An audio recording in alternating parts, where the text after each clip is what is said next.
feel guilty now, but I won't. Oh, I was feeling guilty because I was late, and it's not William's fault. Sorry. Nice to meet you. And we're here with Jason Barnard, the brand SERP guy. So if you have any questions, drop them in the chat and do our best to answer them. So I'm curious how you got started at SEO, what's your background, and tell me a little bit about yourself and all that jazz. So all of that jazz. Right. Well, I actually got started in SEO. It's kind of a tortuous route, but I was a musician back in the day. You can see behind me here. Yeah. It's a kind of wolf with a double bass. Mm-hmm. I was in a folk punk band touring Europe. Cool. The band split up, so I created a couple of cartoon characters with my ex-wife called Boo and Koala, Blue Dog and the Yellow Koala. And we were just making games out of using Flash and songs and games and activities, and it was really good fun. And we ended up with 5 million visits a month, and 1 million of them came from Google. And so when that fell apart, to get some work, I just said to people, if I can do that with a Blue Dog and a Yellow Koala, just think what I can do for your business. And they fell for it, the fools. So what type of punk music did you play? Ska or what? It was folk punk. If you know the Pogues, it was a bit like that, but more punk. Although, that being said, if you do know the Pogues, Shane MacGowan, who's the singer, you don't get much more punk than Shane MacGowan himself. But our style of music was kind of more aggressive. We played a version of the Ace of Spades, the Motorhead song, playing it using mandolin, double bass, violin, and drums, and it really rocked. We were rocking it, and it was kind of this idea of kind of really, really hard, heavy, punky folk music, and it was wild. And you jump from that to SEO. Well, I jumped from that into children's songs, which is a bit of a stranger change, because it went from punk no future to little children, let's make some nice songs for them because they're all so delightful, and then into SEO. And I've been in SEO. Well, I started SEO in 1998 with the Blue Dog and Yellow Koala. So the same year Google were incorporated. So me and Google, we've had this parallel path, but their path has been a little bit more successful than mine. Yeah. So knowledge panels, I've had people ask me about them, and I've seen that your background, besides branding,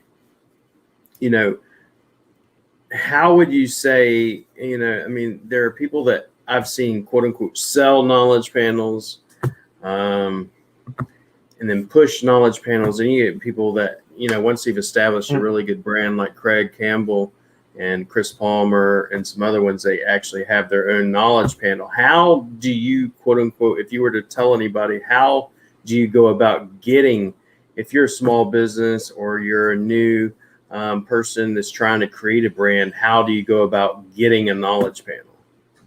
Right. Well, you mentioned Craig Campbell. He actually had multiple knowledge panels because he tried multiple ways of doing it. I talked to him at the beginning, and I suggested to him how he might want to do it. And he went off, and I don't really know quite what he did, but he would get a knowledge panel, then it would disappear. Then he got another one, and it would disappear. And this is what I'm seeing typically with a lot of SEOs, is they approach it as an SEO task, which it is in many ways, but it's an SEO task that requires SEO skill, but it actually requires something a little bit different, and the priorities are a little different, and the way Google functions in this aspect is a little bit different. So your SEO skills are going to get you there. You just need to apply them in a slightly different manner to the way you're used to applying them. And the process is incredibly simple, very boring, and pretty slow. If we go back, the slow part's interesting, because if you remember back in the day when Boo and Koala were famous, back in the noughties, we had data lakes, and Google would push all the data into its big lake, and then it would sort it all through, and then the index would update, the Google dance. So you would wait 3 months or a month or 2 months or whatever it was, I can't remember, for the updates to happen before you knew if your SEO tweaks were going to have any effect or had any effect. And it was really frustrating and boring. And then after a month, it wouldn't have had any effect, and you go back to the drawing board, and then it would be another month. So if your business was really on the edge, that was problematic. I remember that very, very well. I remember them days. Now in the main index, Google's working using data rivers. So basically the data flows past the indexing system and it just pulls out the stuff it's interested in. The rest of it goes into the lake. It's all stored there. It still does those kind of updates, I believe. But I like the idea of a gold panner. You've got the algorithm that's sitting there, it's pulling out the gold nuggets as they float by. And my belief there, and my experience has been that sites it trusts better or more, it will pull out those gold nuggets on the way past. And when it doesn't trust you, it lets it go into the lake and you're still in that Google dance situation. And I think that might explain for a lot of people, especially with new sites, why sometimes those updates take longer for them than they do for their competitors. And it is that idea of data lakes and data rivers. And a data river, when it's gold panning, it means it trusts you. And I think that trust is fundamentally important.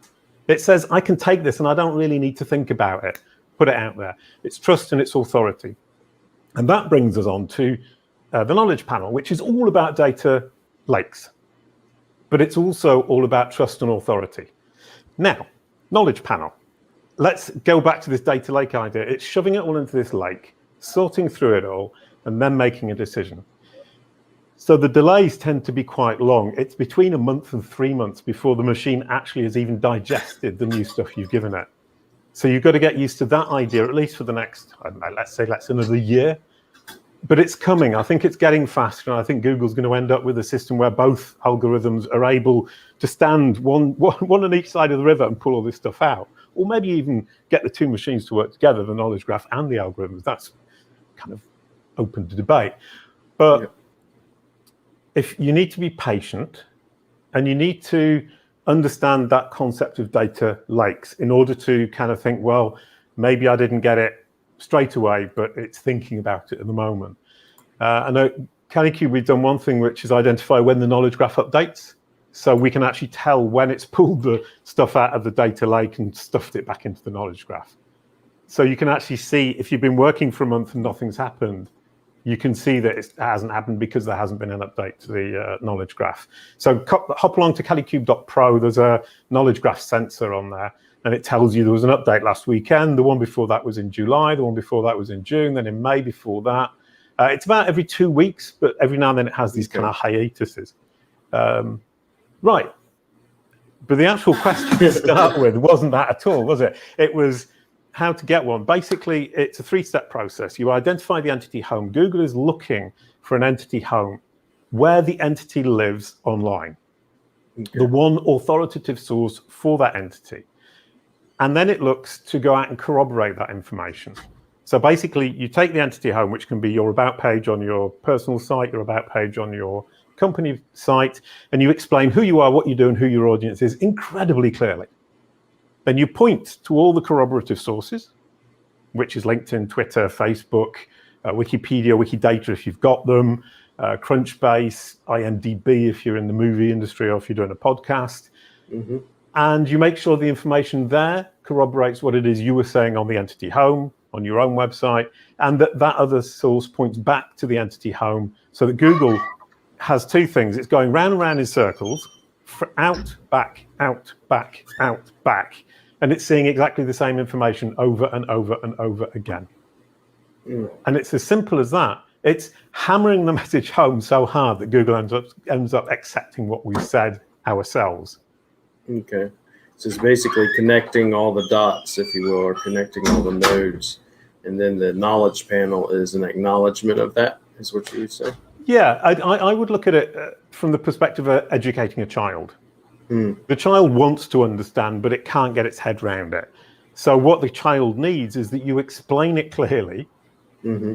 and then you point it out to all the corroborative sources. So if I'm the parent, I will explain to the child something that it needs to understand, and then the child will go to school and get the teachers to corroborate it, and the policewoman down the road, and the baker, and the grandmother, and the sister, and so on and so forth. Now, if they're all saying the same thing, the child will end up believing it. If they're all saying different things, the child will end up just getting more and more confused, and Google's just a child. It's an interesting way of explaining it. So well, I think all of SEO, we're educating Google about our little corner of the internet. we're educating it about who we are, what it is we have to offer its users, why we might be the best solution, and how it can, giving it the means to actually display that solution in the SERP. So at the end of the day, we're packaging our content for Google and educating it about what it is we're offering and to whom and why we might be the best solution. So I like now to look at Google instead of this nasty kind of terrible big machine that we're scared of. It's a small child and we're educating it. So I'm actually going back to being a blue dog, educating Google instead of I've never thought children. of it that way. That's an interesting way of it. You know, I always, like, for instance, would say you take the website, you want to be known as the, if you will, the roofer in Orlando. So you want to solve all the questions and all the problems. But I've never sat there and thought about really is you're trying to educate Google. You're trying to educate your visitors and say, hey, here is roofing. Here is what we use in roofing, and here's who I am and everything. And you're explaining that like a child to not only just Google, but also, your website visitors and stuff. So right, it's an interesting way of thinking about it. If you're creating content, for example, how to roof your roof, whatever that might be, I have nothing to do with roofing. You're saying to Google, I know how to do this, so I am a legitimate solution for your users for other problems around this. So all that content you're creating is building you up as an authority. So basically, it's the child looking at you and saying, oh, that person knows about A, B, C, D, E, F. They must be really good. The more you can show yourself to be an authority on a topic, any topic, the more the child will trust you when you're talking around and about that topic. And the more the child will trust you to help it out when it has the problem with that topic. And so, like, for example, you're creating content, but you don't want to just create, garbage content. You're going to create content on authoritative sites. And then you have to connect those dots, if you will, on your About Us or on your home or, where your hub, if you will. Yeah, no, exactly. And that's the wider kind of SEO strategy that I think I've only recently started thinking this way, because with knowledge panels and the knowledge graph, you really are just educating Google. But then I kind of thought a few weeks ago, actually, it applies to the whole lot. Who you are, what you do, who your audience is, why you might be a great solution. Yeah. Easy. That's all we're doing. It's really, really delightful. And another idea I had the other day about explaining how you're educating Google and why the entity home is important and how you can get that knowledge panel is John Mueller from Google talks about reconciliation. And the idea of reconciliation is the machine has got the information scattered around the web, but it just can't piece it together in its little brain. And what I'm now thinking is actually what it's got a shattered china plate that's in 5,000 small pieces and it can't fit them together. It's got the super glue out and it's trying to put them all together. And what the entity home does is it presents the robot, the algorithm, with the complete plate all put together. And you basically have to convince the robot that this plate on your website, the entity home, is the correct true plate that it should be comparing the fragmented bits to. Then it goes, okay, once I've understood that, I can take the fragmented bits, stick them all together so it looks exactly like the plate we've got here. Then you get in the knowledge graph, then you get a knowledge panel. Interesting. Yeah, because I've had a lot of people ask about it and stuff, and I'm convinced that A, it's good for branding, and B, it would help even with a lot of what we do with local SEO and your Google My Business listings and stuff like that. Because a lot of times you have, if you will, in Google My Business listings, that's specifically what I deal with, is someone will come along and let's say, for example, you have a GMB listing and someone tries to quote unquote, if you will, and I don't even know if this is fact, but they try to take your GMB listing down.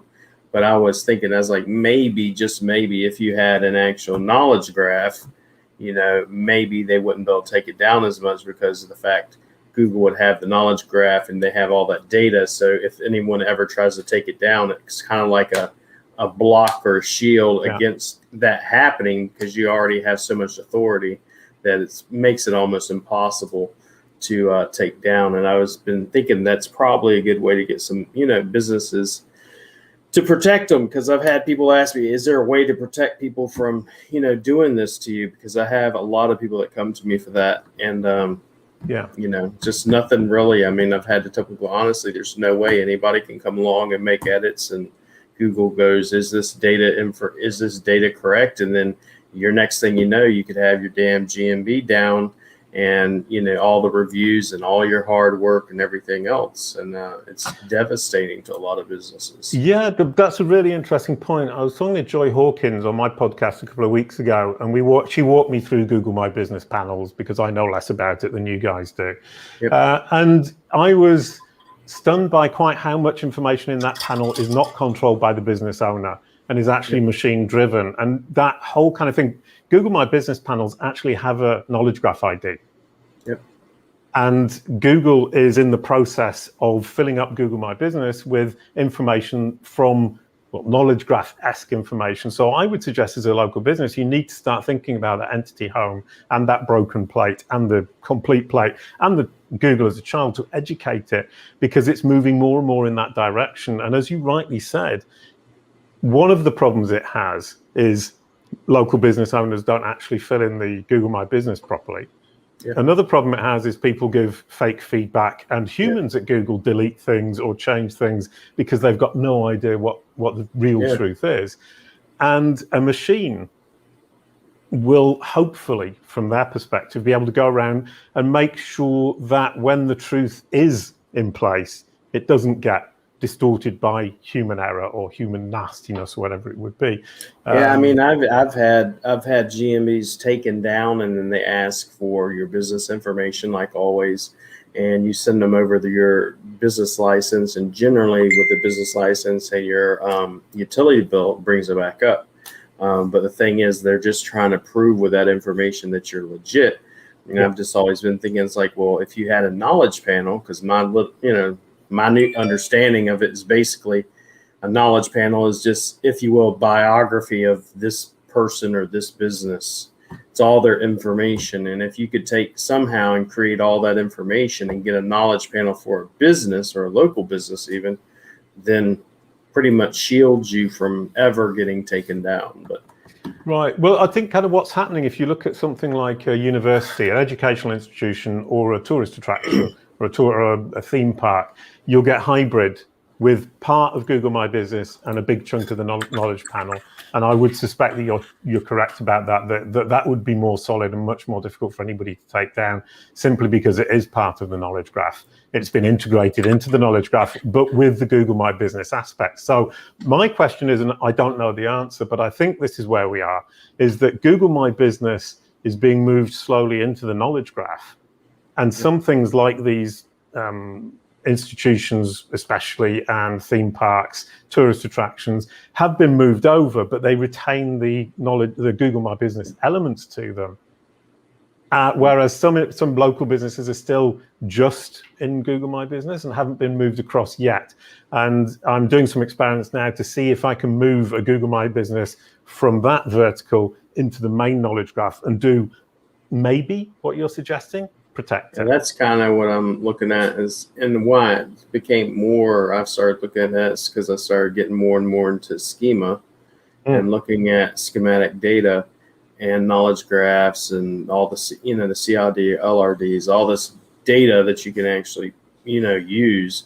And I try to tell people, I said, for example, schema for the most part helps most of the clients we'll work with. But I tell them, say, if your SEO and your citations and your on-page SEO is no good, schema basically places a giant spotlight on that. And if it's no good, you just screwed yourself over. If it's good and you did a good job and did what you were supposed to do, then you get rewarded. But if you don't, right, you screwed, But no, I think kind of it's a really nice point from the perspective of a lot of people think I just put schema markup on my site and I'll get a knowledge panel. And in fact, what schema markup does is confirm what you've already said in your page. Google's read your page. It's understood more or less what's in the page. Not completely, but it's kind of understood. And it's like, let's say 40% confident. If you then add schema markup, it becomes 70% confident because you've confirmed in its native language what it's already probably understood from the page anyway. And as you said, if you contradict what's in the page, you're just going to confuse the child again. Now, you got up to 70%. Then you point with that schema markup to all the corroboration, and you're going to build that confidence up from 70 to 80 to 90 to 100%.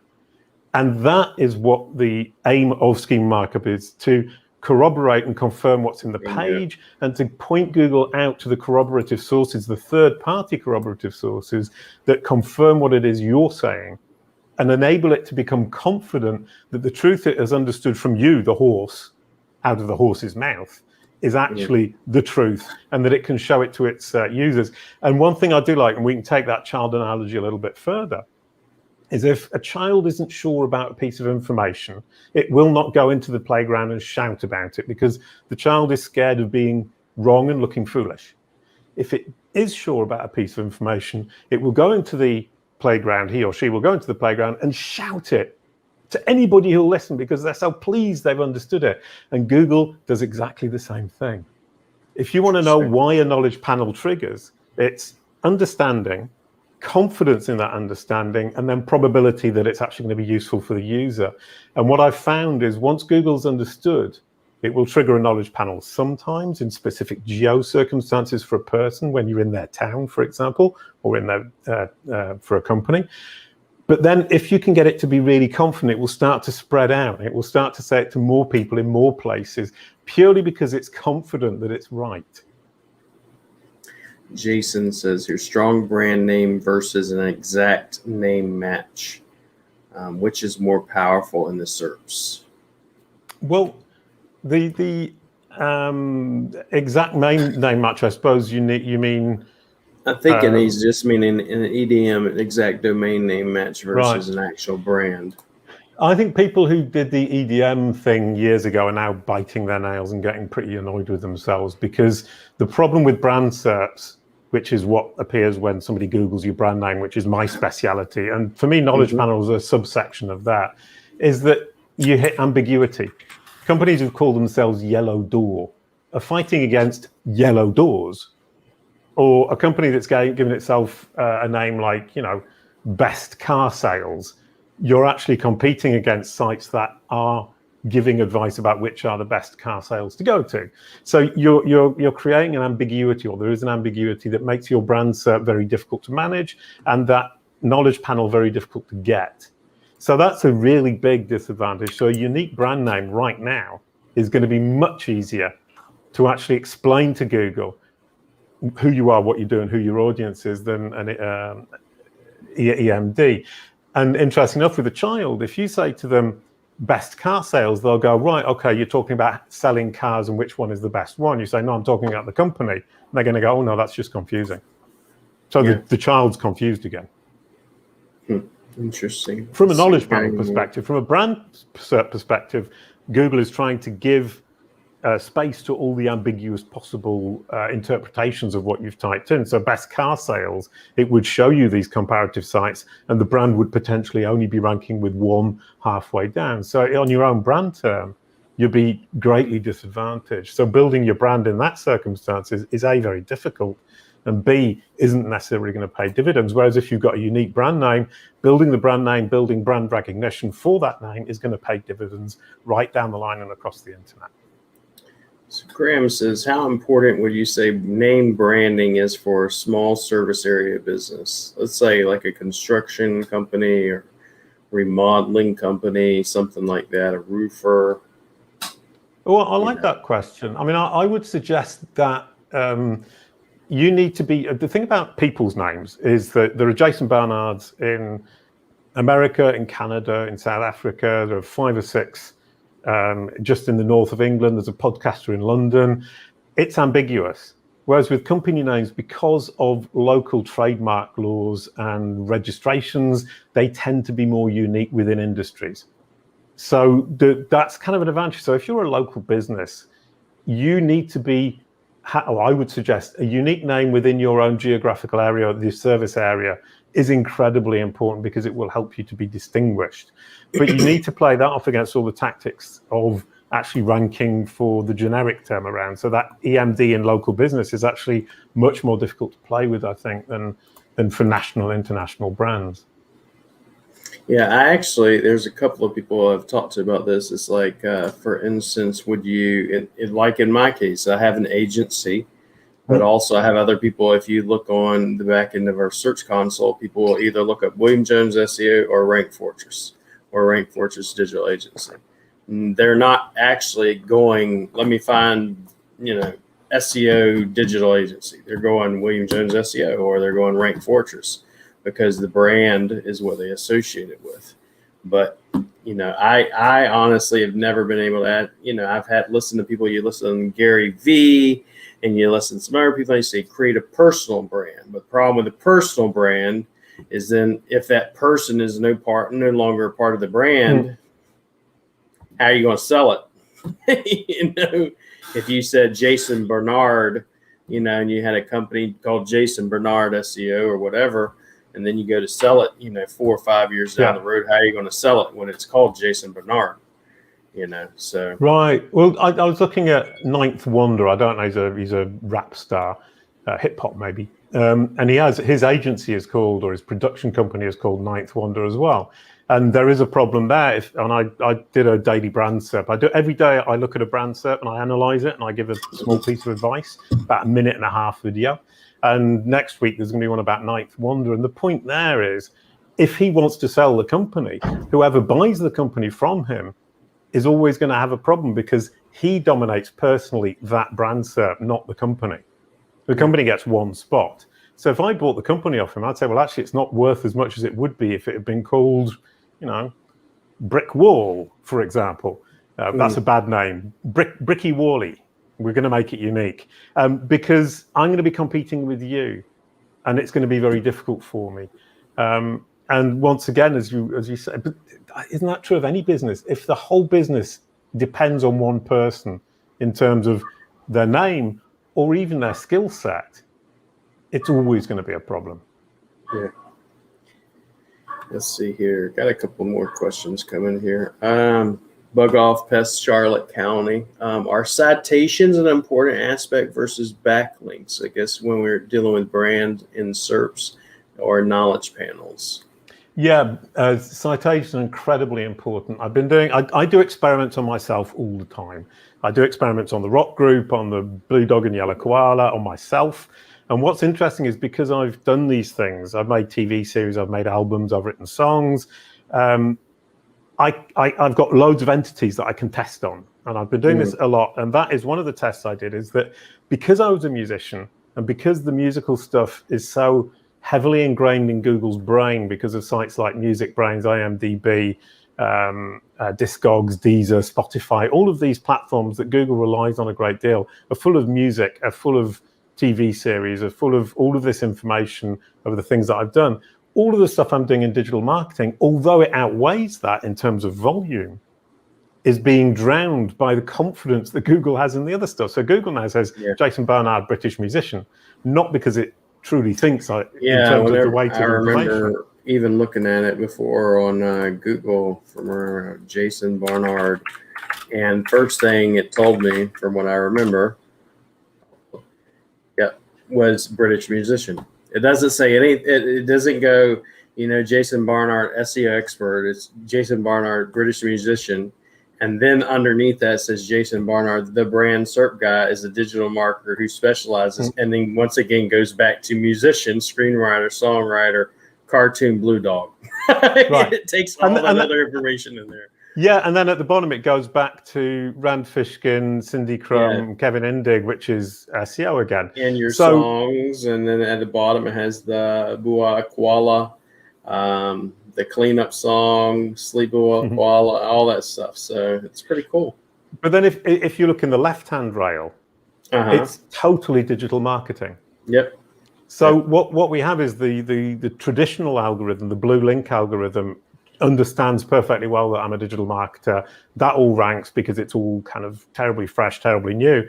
The knowledge panel is actually showing all the different aspects of my career and my life, which is correct. The only problem it has is that it thinks I'm a British musician now, whereas in fact I'm a digital marketer. Yeah. But the reason, it bolds out the digital marketer aspect in the right-hand side there, which is interesting.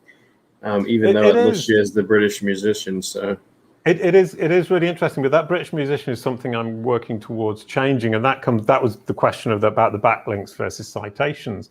Is that on my site, my personal site, jasonbarnard.com, I have sections for all of these. I'm doing experiments with a company called Wordlift, who build internal knowledge graphs and then express them in schema markup. Basically, they take what Calicube does, what I'm doing, and to a big kind of scale. And I've built out a whole section about me as a digital marketer. And one thing I've done is put links to all of the different resources where I'm cited, but there's no backlink. Yeah. And what has happened is that if you look for videos, for example, it ranks the videos on my site. If you look for articles, it tends to rank the stuff on my site. And I now, having done that, the most interesting thing is in America on mobile, you get articles by carousel. So it's understanding that these articles are by me, because what I'm doing is saying, over there you can see an article, it talks about me, but it doesn't link to me. I link to it, and I'm confirming to this child that is Google, yes, that is indeed me. And it gives it confidence once again. So we come back to confidence. It understands it needs to be reassured, and that's our job. So let's look at Google like a child who needs to be educated and reassured. Educating. Let's go to George here. I've had personal experiences with Google penalizing my brand name GMB while rewarding spam name GMBs after the latest core update. Why do you think that would be? Oh, that really isn't my specialist topic. I mean, how you name your company in GMB, you decide. I think what a lot of people do is give it a different name than the real company name in order to get rankings on generic keywords. Am I right about that? Yeah, because what happens is you'll have a lot of people that will say, well, you don't put the keyword, don't put the city in it, and it's actually against Google's terms of services, which reality is it's actually, from what my understanding, is not against Google terms of services. What it tells you is that your title, your business title, and your GMB should reflect how you represent yourself in the real world. Yeah.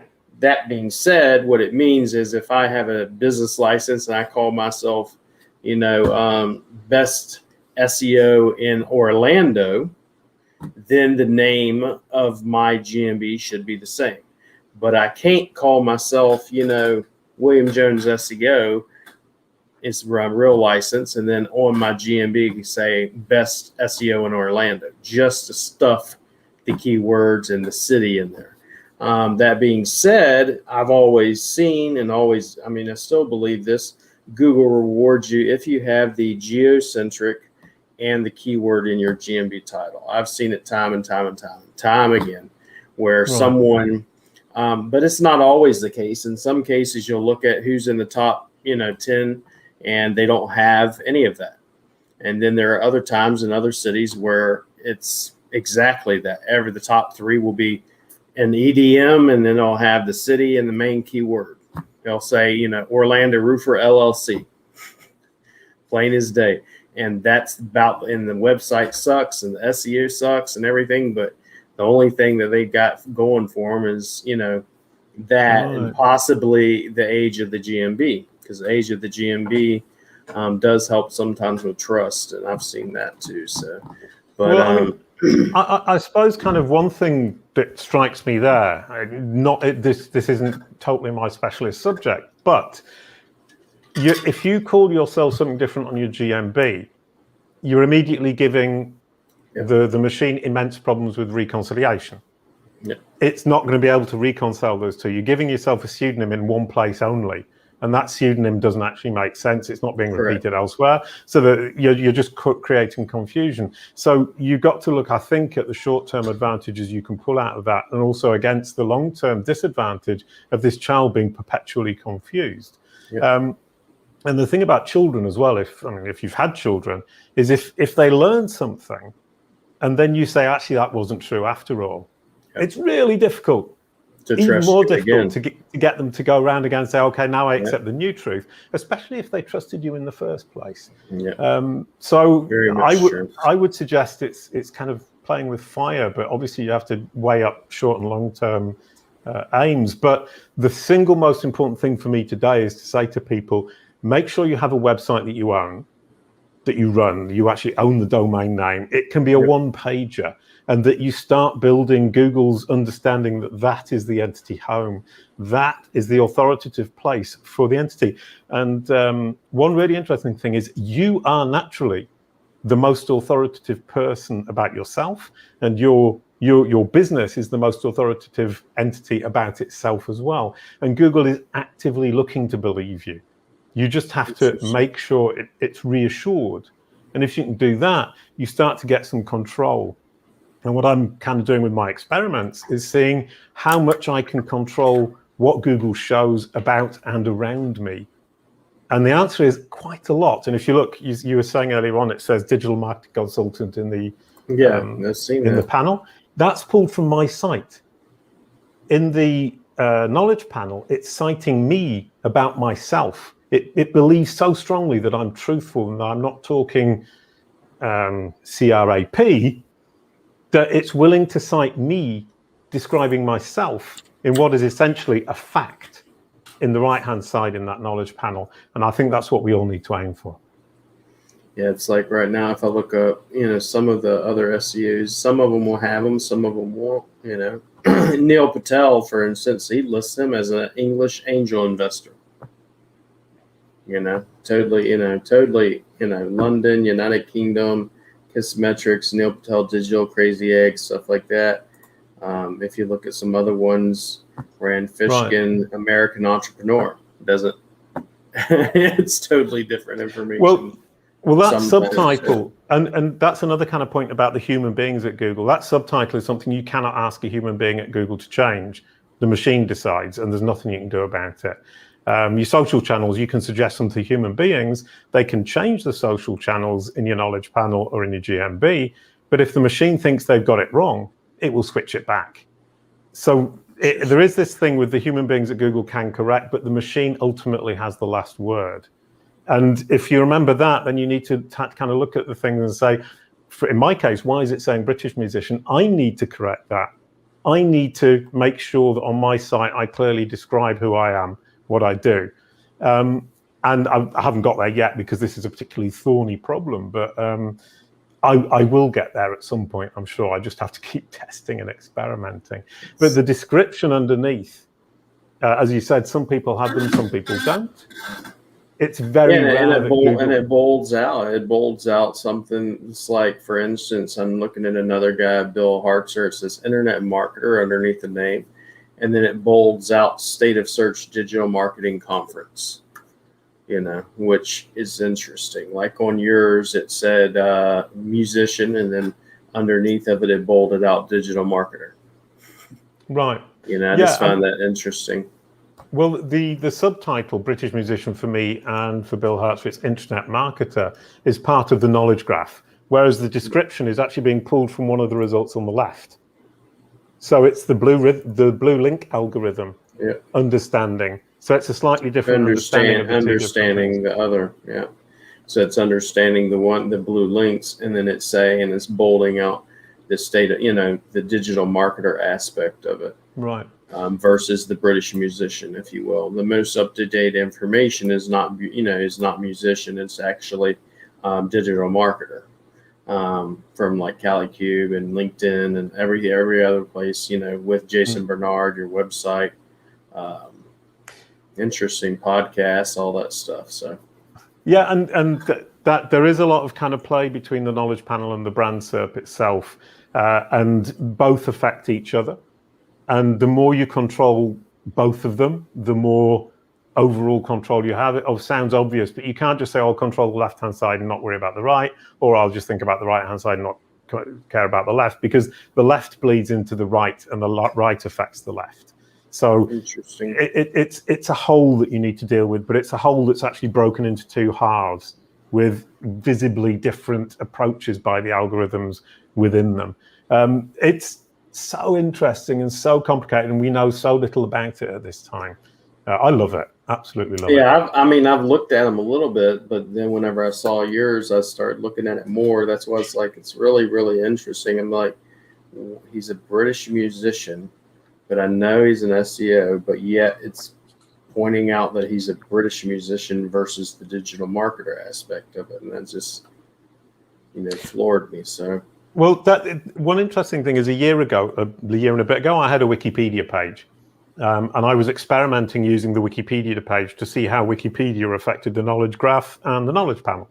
And after a while, the people at Wikipedia got annoyed with me and just deleted it. Not because I wasn't notable enough, but because I was messing with it and they didn't messing like with it too much and they didn't like it. But some things I did learn along the way is that if in Wikipedia it said Jason Barnard is an SEO consultant, it would say in the knowledge graph that I was an SEO consultant. Wikipedia still has a great deal of power. A year ago, it was pretty much 100%. Now it isn't. Wikipedia has heavy influence, but it doesn't have the power it used to have. So that's an important point, is Google is letting go of the training wheels that are Wikipedia. And we don't need to obsess about Wikipedia anymore. We can actually build our presence in the knowledge graph and get that knowledge panel without Wikipedia. And the thing that Rand Fishkin said to me is he had his page deleted.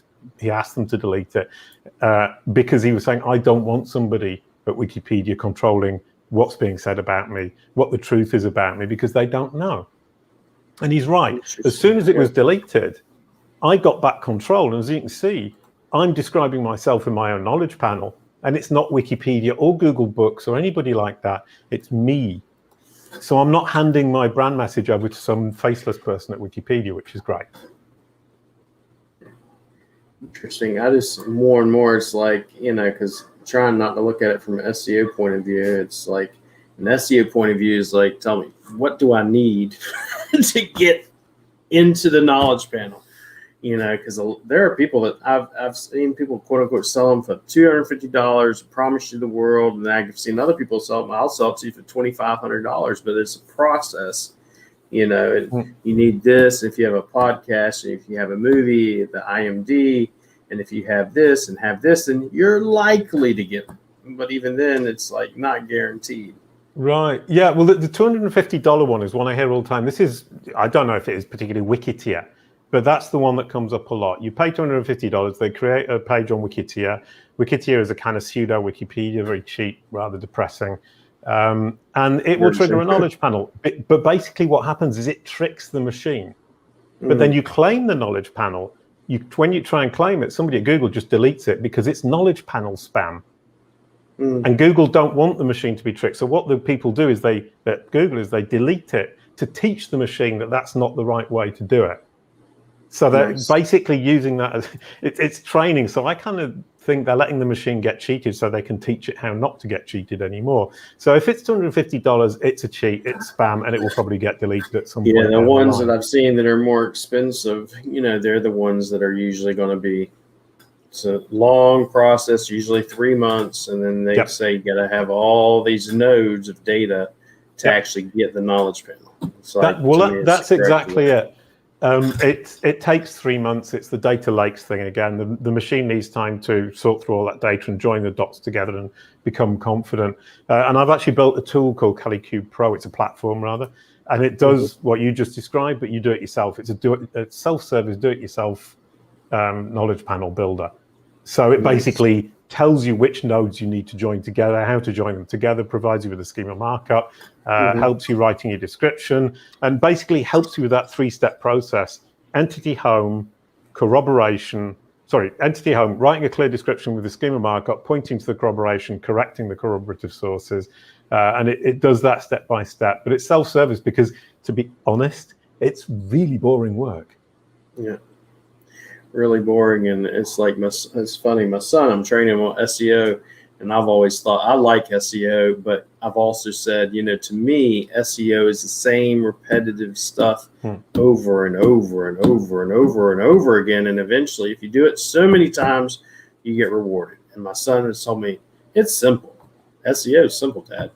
It's just the same damn thing over and over again. And I was like, yes, it is, but it gets rewards, and you like to see different things. So, but it isn't part of the art of your job and mine to identify where the sweet spots are, to identify the weaknesses and correct the right weaknesses in the right order. It's basically saying, this is our perfect list. I'm going to tell you which ones we need to correct. we then prioritize it according to what's going to have most effect and what is actually reasonable for your business or not. So the art of what you're doing is doing the same thing over and over, but slightly differently packaging it, putting that jigsaw together differently, depending on the client, their resources, their needs, and their situation. Yeah, the other thing we like to do, Tom said, especially with with GMB or just looking at the competition, a lot of times you can find their strengths. I like to look at their strengths and then where are their weaknesses. And then for me, doing that's kind of like if you're in the ring and you're in a boxing match or whatever, and you've hurt, or you see the other opponent has a weakness and they've been hurt, you take advantage of it and pound it and pound it and pound it until you overtake them and you win. But this is my 2 cents how I look at things. But yeah, no, we've gone from educating children to punching people in the face. Interesting, but yeah. So what's the name of the website again where you have you do it yourself done, and it's not done for you, but you do it yourself? Right. It's calicube.pro. Calicube.pro. Yeah, my company's called Calicube, and I've been doing this for years, an agency, and we help people with their brand SERPs and their knowledge panels. So basically helping with what happens when bottom of funnel prospects and clients search your brand name. And then I built the Calicube Pro platform because Yoast Devolt from Yoast, the plugin, asked me to help them. And I realized that if I was going to start working for people who really knew their stuff, people who are really smart, I would need to have something that was more complete than just me kind of making up as I went along. So I built the platform, and it actually crawls, gets all those references that you need, presents them to you, and then helps you through the task of organizing them. And then you write the description about the entity, which is your company or yourself, depending on what kind of knowledge panel you're looking for. And we have a sandbox where you can actually just test descriptions until you get the machine to understand. It uses Google's NLP to analyze the text to see if the machine understands what you're writing. And surprisingly enough, most of the time, the first iteration of your description, which is the one you currently have, is simply not understood by the machine. And as we work through it and improve it, we've got some techniques. I've got a video that shows how to do that, which is actually on YouTube. You can just look it up. It's free.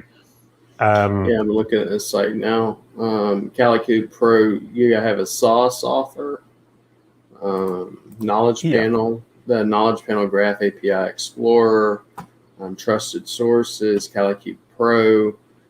That's the one where you the Calicube Pro is the part where you're actually going to do it. And okay, interesting. Well, it's phenomenally important to, entity home, I'll say it again, but write a great description that the machine actually understands. And that's surprisingly difficult, but it's the foundation of everything that follows. You place that on the entity home. You then corroborate with the existing mentions of you, as somebody was saying earlier on, talking about mentions, hopefully getting them to link back so that you get that cycle. But what Calicube also does is it takes equivalent entity types. So if you're a person in Orlando who is an SEO specialist, Calicube will pull up the sources that Google is using for that entity type person in that geo region, Orlando, for that industry, SEO. In my case, my company Calicube, a marketing agency in France within the digital marketing space, or we did American footballer, a person who plays American football in America. What are the trusted sources for that industry, for that type of entity person within that geo region? And we can basically list them out. We can list out the social profile, the social platforms that Google's looking at, the news sites it's looking at, the video sites it's looking at. You'd think YouTube right down the line, but it's not. So all of these different things is saying this within your industry for your entity type within your geo region is where Google is looking. This is where you need to focus. And that is incredibly powerful. Interesting. And I just got a bit overexcited and serious, and I do apologize. No, I'm definitely going to be taking a look at this. And, well, we've got a database of 70,000 brands, so we can actually analyze that. And one thing we do for clients is say, if you want to give me a list of entity equivalents, industry, geo, and entity type, we can upload that to CaliCube, and within half an hour, I can actually just pull all this out as fresh data. So we can do bespoke work to actually dig right down. That's what we did for the American footballer, and we identified the top 10 news sources, and they went out and they got 3 articles in the space of a week, and they told me, usually we have to contact 15 or 20 different platforms, media sources to get 3 or 4 articles, and we only had to contact 5 because they've contacted the right 5. Yeah, authority.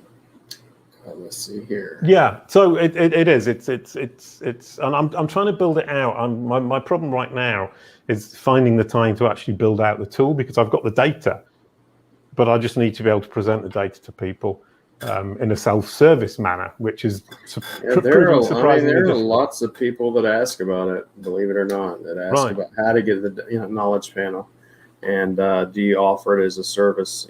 That's not something I offer as a service. So.